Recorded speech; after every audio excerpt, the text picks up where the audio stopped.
Welcome to బీజీఎన్ Telugu.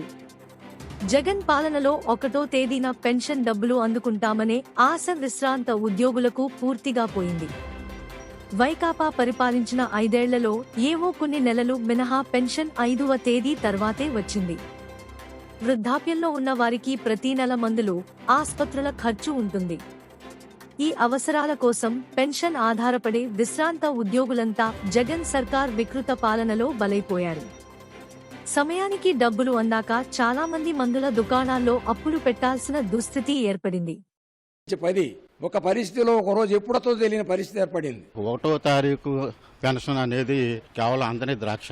ఎప్పుడు వస్తే అప్పుడు తీసుకోవటం, మీకు పడిందా అని ఒకరినొకరిని ఎంక్వైరీ చేసుకోవటం. ఇంటి బాడిగలు వాళ్ళు 5వ తారీఖు అంతా ఇంటి బాడిగలు ఇవ్వాలా, వాళ్ళు పెరుగు వాళ్ళకు ఇవ్వాలా, వాళ్ళు పెన్షన్ ఇవ్వదు, మేమేం చేయాలా, అప్పులు చేసుకోవాలి, వేరే ఇంట్రెస్ట్ తీసుకొని వాళ్ళకి ఇచ్చుకోవాలా, తర్వాత పెన్షన్ వచ్చిన తర్వాత వాళ్ళకి ఇచ్చుకోవాలి. ఈ ప్రభుత్వం ఉండేంత వరకు మేము ఏదో చేసుకొని సావడమో లేకపోతే ఊరికి వెళ్ళిపోవడమో చేసుకోవాలి, అంతేగాని ఇక మేము బతకలేము.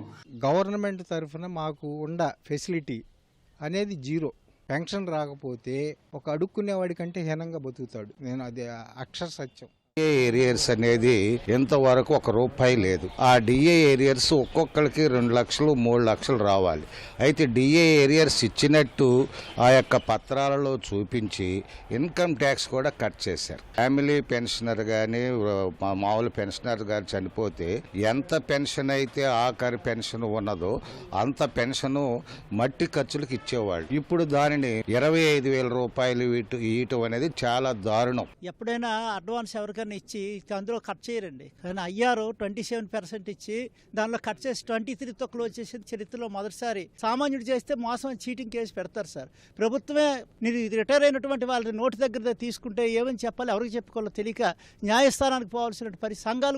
35 ఏండ్లు సర్వీస్ చేసిన వాళ్ళు కూడా అద్దె ఇంట్లో ఉండే వాళ్ళు 170 మంది ఉన్నారు. మా ఇంటి ఓనర్లతో కూడా మేము మాట పడాల్సి వస్తుంది. 1 నెల నమ్ముతారు, 2 నెలలు నమ్ముతారు, ప్రతి నెల కూడా ఆలస్యం అవుతూ ఉండడం వల్ల గౌరవంగా బతకడానికి వీలు లేదు. చనిపోతే ఆ రోజు దహన సంస్కారాలకి ఇది గవర్నమెంట్. మరి గతంలో ఎట్లుందంటే మా డీడీఓనే చేతినింటి ఇచ్చి మళ్ళా బిల్లు చేసుకునేవాళ్ళు. ఇప్పుడు సిఎఫ్ఎంఎస్ వల్ల అది 6 నెలలకో 3 నెలలకో, అంటే మరి పెన్షనర్లని ఎంత నీచాతి నీచంగా ఆలోచిస్తుంది అనేది అర్థమవుతుంది.